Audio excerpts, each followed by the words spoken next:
Assalamu alaykum wa rahmatullah wa barakatuh. Mon frère, ma sœur, as-tu déjà ressenti un vide dans ta vie, comme si quelque chose manquait, malgré tous tes efforts? Peut-être que les bénédictions semblent absentes, que les épreuves sont interminables, ou que la connexion avec Allah paraît distante. Mais, et si ces signes étaient en réalité des rappels bienveillants? Allah, dans sa sagesse infinie, utilise ces moments pour nous guider, pour nous réveiller et pour nous ramener à lui. Aujourd'hui, explorons ensemble 6 signes puissants qu'Allah t'appelle à recevoir ses bénédictions et à renouer avec sa miséricorde. Il y a des moments où tout semble figé, où les efforts les plus sincères ne portent pas leurs fruits. Les projets échouent, les relations s'effritent, et une profonde insatisfaction s'installe dans le cœur. Ce sentiment de stagnation peut indiquer l'absence de baraka, cette bénédiction divine qui enrichit nos vies de manière tangible et intangible. La baraka n'est pas seulement une abondance matérielle, elle est la présence divine qui apporte la paix dans ce que l'on possède. Allah, dans sa sagesse infinie, nous enseigne l'importance de la gratitude comme clé pour débloquer cette bénédiction. Si vous êtes reconnaissant, je vous accorderai davantage. Sourate Ibrahim 14:7. Ce verset résonne comme un rappel puissant. La baraka commence là où réside la gratitude. Mais cette reconnaissance dépasse les simples mots. Elle s'incarne dans l'appréciation sincère des bienfaits que nous considérons souvent comme acquis. La santé, un toit, une famille, ou même la capacité de respirer sans effort. Pourtant, la gratitude ne peut exister sans une introspection sur nos intentions. Demande-toi, pourquoi est-ce que je poursuis mes objectifs? Est-ce pour satisfaire mon ego ou pour chercher l'agrément d'Allah? Si les intentions sont détournées, il est temps de les réaligner. Chaque acte, qu'il soit grand ou petit, prend une signification nouvelle lorsqu'il est orienté vers la quête de la satisfaction divine. C'est en cultivant cette intention sincère que la baraka trouve son chemin dans nos vies. Enfin, il est crucial de réintégrer des actes de dévotion constants et authentiques. La prière, le dhikr et la réflexion quotidienne sont des moyens puissants pour renouveler notre lien avec Allah.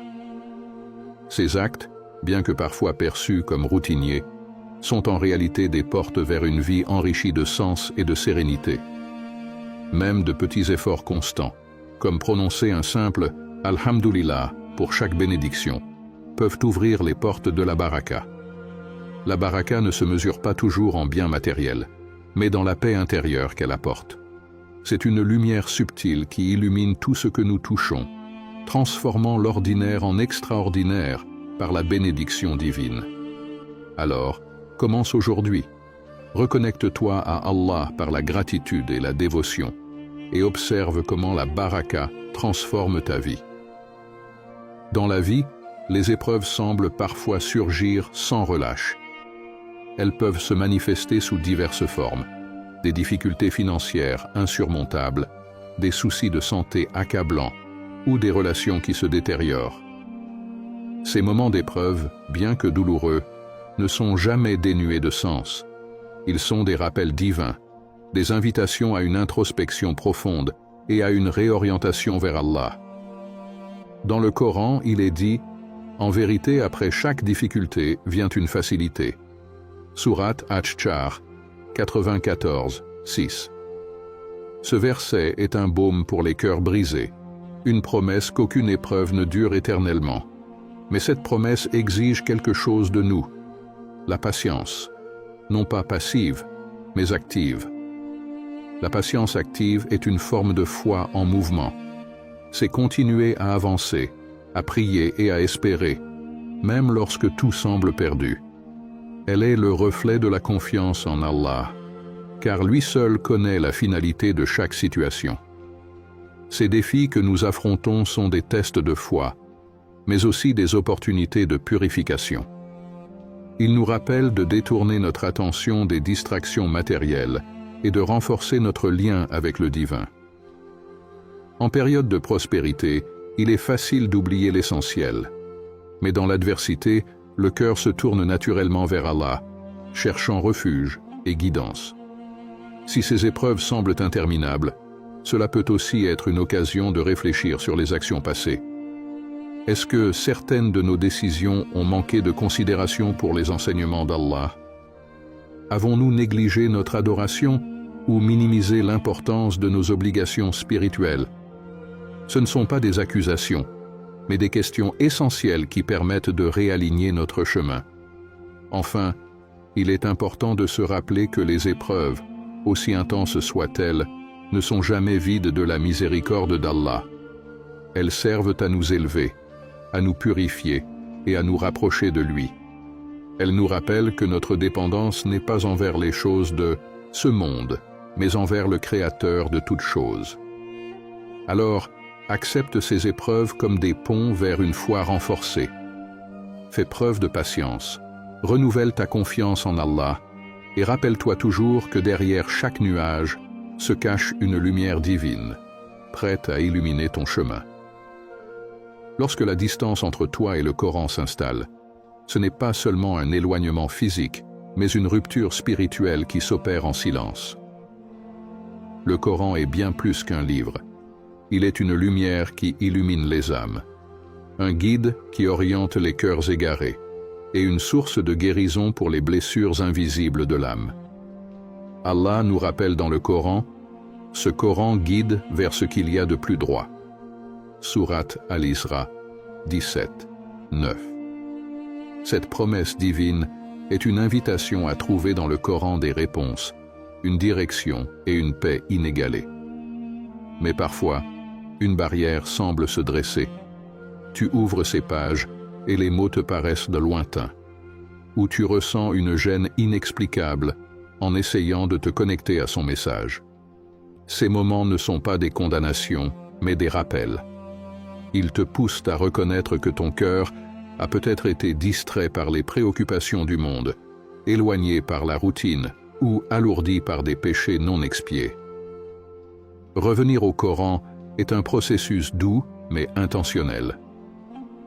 Il ne s'agit pas de tout changer du jour au lendemain, mais de commencer par des petits pas constants. Réserve un moment chaque jour, même si ce n'est que pour quelques minutes. Choisis un verset, médite sur sa signification et demande-toi comment il peut transformer ta vie. Le Coran est une conversation entre toi et ton Créateur. Laisse ces mots résonner dans ton cœur et t'apporter des réponses à des questions que tu n'as peut-être même pas formulées. L'expérience du Coran est aussi un acte d'humilité. Reconnais que comprendre ses profondeurs demande du temps, de l'effort et parfois l'aide de ceux qui possèdent une connaissance plus vaste. Étudie ses significations, plonge dans ses récits et observe comment ils révèlent des leçons intemporelles qui restent pertinentes aujourd'hui. Le Coran est une clé qui ouvre les portes de la sérénité, mais encore faut-il que nous fassions l'effort de tourner cette clé. Ne laisse pas la distance devenir un fossé insurmontable. Reconnecte-toi à ces paroles, même dans les moments où tu te sens le moins disposé. Car chaque mot, chaque lettre, chaque verset est un trésor envoyé pour apaiser, guider et nourrir ton âme. L'adoration, en particulier la prière, est bien plus qu'une obligation religieuse. C'est une rencontre intime avec Allah, un moment sacré où l'âme se reconnecte à son Créateur. Lorsque cette connexion est négligée, un vide spirituel s'installe. La prière, qui devait être une lumière dans ta journée, devient un devoir oublié, et ce glissement peut subtilement te priver de paix intérieure. Allah rappelle avec clarté « Et je n'ai créé les djinns et les hommes que pour qu'ils m'adorent. » Sourate Ad-Dariyat 51-56. La négligence peut se manifester de plusieurs manières, des prières manquées, des actes d'adoration mécanique ou un manque de concentration dans tes gestes et tes invocations. Mais ne désespère pas, le chemin du retour vers Allah est toujours ouvert. Le simple fait de reconnaître cette distance est déjà un signe que ton cœur cherche à se rapprocher de lui. Allah est Ar-Rahman, le tout miséricordieux, et il accueille chaque effort sincère avec une immense générosité. Pour te réconcilier avec l'adoration, commence par les bases. Priorise les prières obligatoires, même si elles semblent pesantes au début. Rappelle-toi qu'il vaut mieux prier avec sincérité et humilité, même imparfaitement, que de ne pas prier du tout. Chaque prosternation est une étape vers la réouverture de ton cœur à la présence divine. Ajoute à cela des actes simples mais puissants. Un subhanallah murmuré avec gratitude, une invocation dans un moment de solitude, ou une lecture courte mais réfléchie du Coran. L'adoration ne se limite pas à la prière rituelle.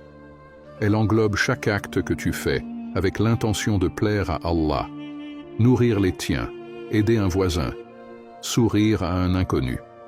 En intégrant ces actes dans ta vie quotidienne, tu réinities une spiritualité vivante qui transcende les moments de prière. Ce chemin vers l'adoration sincère est une construction, pas une perfection instantanée. Mais chaque effort que tu fais, aussi petit soit-il, te rapproche d'Allah. Et lui, dans sa promesse divine, ne laissera jamais un cœur sincère sans réponse. Alors, laisse la prière devenir ta lumière, ton refuge et ta force dans les défis de la vie. Ya Allah, nous implorons ta miséricorde et tes bénédictions infinies.